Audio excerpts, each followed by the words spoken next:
Hi అండి, నేను మీ గంగా. ఈరోజు రెసిపీ ఆంధ్ర స్పెషల్ కొబ్బరన్నం. ఇంటికి ఎవరైనా గెస్ట్లు వచ్చినప్పుడు కానీ పండగలప్పుడు కానీ స్పెషల్గా చేసుకునే ఈ కొబ్బరన్నం చాలా టేస్ట్గా ఉంటుందండి. దీనికి కాంబినేషను నాటుకోడి అండి. నాటుకోడి లేనప్పుడు మామూలు చికెన్తో కూడా చేసుకోవచ్చు. ఇది ఎలా చేయాలో, దీనికి కావాల్సిన వస్తువులు ఏంటో చూసేద్దాం. దీనికోసం నేను ఒక ముద్దరు కొబ్బరికాయ తీసుకున్నాను. కొబ్బరికాయ ముద్దరిదైతే బాగుంటుందండి. 3 మెంబర్స్కి సరిపోతుంది.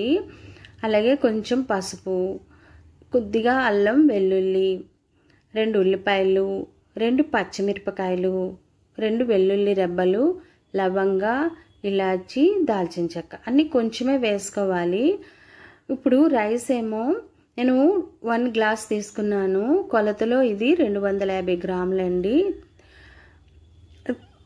ఈ రైస్ తీసుకున్నాను. ఇప్పుడు కొబ్బరి ముక్కలు చిన్నగా కట్ చేసి మిక్సీ పట్టుకోవాలి. అలాగే అల్లం వెల్లుల్లి కచ్చాపచ్చగా దంచుకోవాలండి. మీ దగ్గర అల్లం వెల్లుల్లి పేస్ట్ ఉంటే 1 స్పూన్ వేసుకుంటే సరిపోతుంది, ఎక్కువగా వేయకూడదు. ఇలా చేసి ఇప్పుడు చూడండి, ఇలా పాలు తీసుకోవాలన్నమాట. 2 గ్లాసు, 1 గ్లాస్ రైస్కి 2 గ్లాసు కచ్చపచ్చగా దంచుకున్న అల్లం ముద్ద. ఇప్పుడు ఈ పాలను వడకట్టుకుందాము.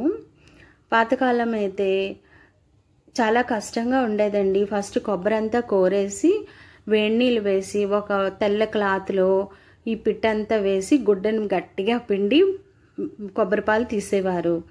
ఇప్పుడు మనకి అన్నీ చాలా ఈజీగా అయిపోయాయి కదండి. ఇట్లా వడకట్టేసుకుంటే చాలా ఈజీగా కొబ్బరిపాలు దిగిపోతాయి అన్నమాట. ఇలా గట్టిగా నొక్కి మొత్తం అంతా మిల్క్ తీయాలి. దీనికోసం నేను స్టవ్ వెలిగించి ఒక గిన్నె పెట్టుకున్నాను. కుక్కర్లో చేయట్లేదు, గిన్నెలో చేస్తున్నానండి. కొద్దిగా నెయ్యి వేసుకోవాలి. కొబ్బరి పిట్టుతో కొంతమంది చేసుకుంటారండి.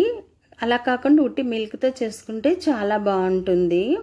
ఇది వేడెక్కిన తర్వాత 2 ఇలాచీలు, 4 లవంగాలు, చిన్న దాల్చిన చెక్క, 1 గ్లాస్కి మాట, పచ్చిమిరపకాయలు,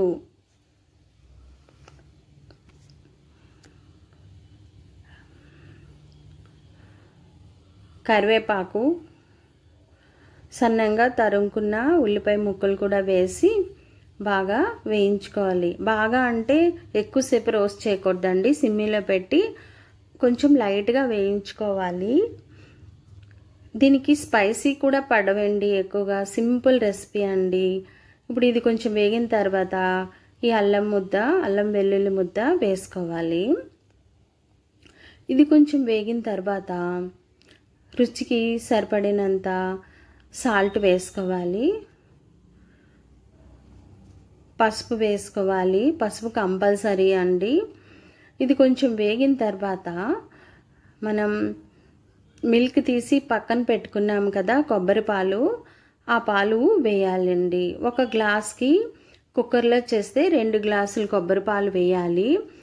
నేను గిన్నెలో చేస్తున్నాను కాబట్టి ఒక 1/2 గ్లాస్ వాటర్ కూడా వేసాను. అంటే 2.5 వాటర్ పడింది, గ్లాసుల వాటరు. ఇది కొంచెము ఇట్లా కలుపుకొని ఇలా పొంగు వచ్చినప్పుడు బియ్యము కడిగి పక్కన ఉంచుకున్నాం కదండి, అది వీటిలో వేసుకోవాలి. ఇలా పొంగు రావాలండి. ఈ టైంలో రైస్ వేసుకోవాలి.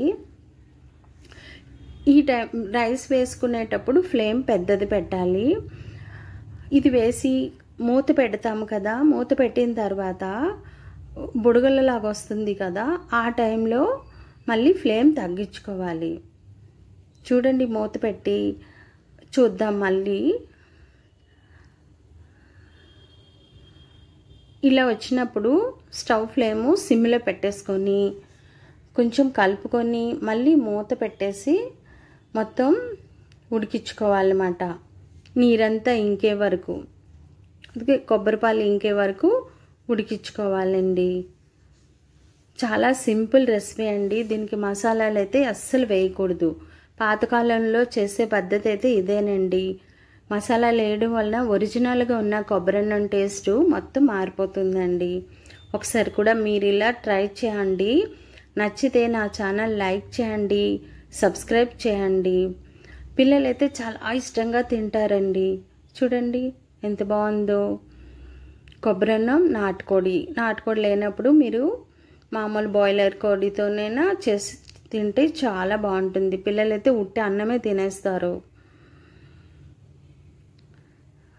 ఆంధ్ర స్పెషల్ కొబ్బరన్నం రెడీ.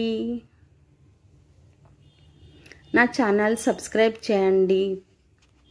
Thank you.